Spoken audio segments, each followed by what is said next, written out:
Hello, my name is Dr. Ridwan Fontaine. I teach Islamic management at IIUM, and now we're looking at the third part of Surah Al-Imran.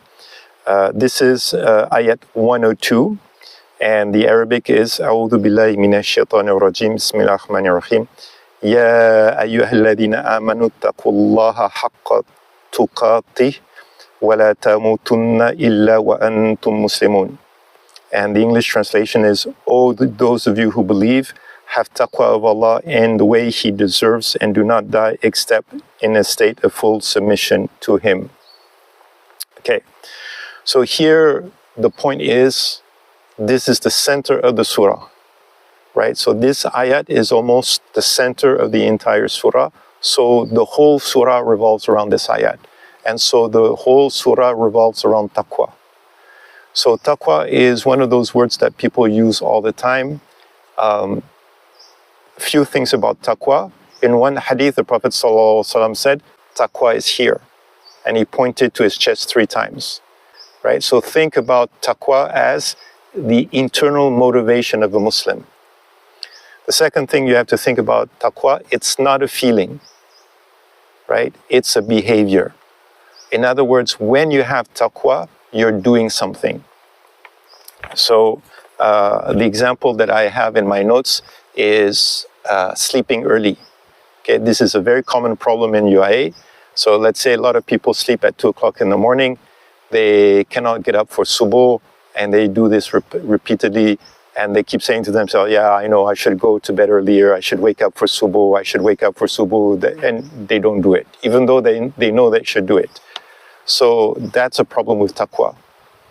But if a few times you've had problems getting up for subuh because you were going to bed too late, and let's say normally you go to bed at 2 o'clock in the morning, you decide, okay, this time I'm going to go to bed at 12, and you go to bed at 12, and now you wake up for subuh, and everything is fine.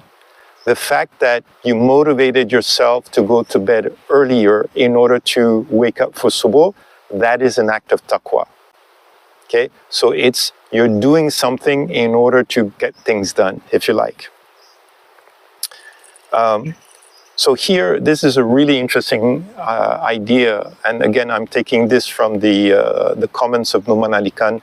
Taqwa is a paradox, right? Because taqwa is something that you do, and you are, to a certain extent, hopeful of the mercy of Allah, but you're also afraid that you will not get the mercy of Allah, but you are also running towards Allah, right? So there's a very complicated relationship between us and Allah, where our taqwa leads us to love Him more, but at the same time, the more taqwa you have, the more aware and the more careful you are that you do not want to disappoint Allah subhanahu wa ta'ala. The key here in this particular ayat is taqwa is linked to remembering death. So one of the things that you should be doing is, if you want to increase your taqwa, you should think about your death a lot. And it's not an abstract concept. It's literally, you know that you can die at any time, right? So especially for you guys in your 20s, this is a really, really, really challenging thing, because you're thinking to yourself, I've got another 40, 50 years to live. You know, I can do whatever I want to do, and then when I get old, I can make tawbah. It doesn't work like that, right? If you have made some mistakes in your past, just make tawbah now and try to live your life as if you were going to die soon. And if you are conscious of that death, what will happen is you will appreciate life more. Okay, so again, this is a paradox. If you think about death a lot, you end up appreciating life more. Okay, you have to think about that one. But if you think about it, you will understand that it is correct.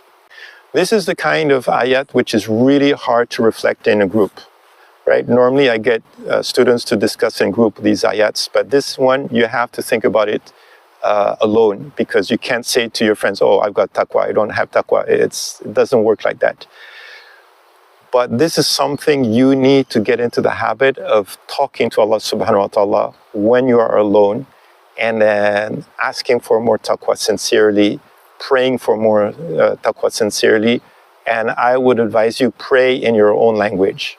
So if you are Malay, just pray in Malay. If you're English, you make dua in English. If you are whichever country, use the language which you are the most comfortable with. But at the end of the day, what you're doing is you want to increase your taqwa, and that is always linked to remembering death. Okay? Now the link with the beginning of the surah is the Christians who came to the Prophet ﷺ and started asking him a lot of questions. They were people who had lost taqwa. And because of that, they were following the social norms rather than the principles in the Quran and the Sunnah. Okay? I will continue in the next video. Thank you very much. Assalamualaikum warahmatullahi wabarakatuh.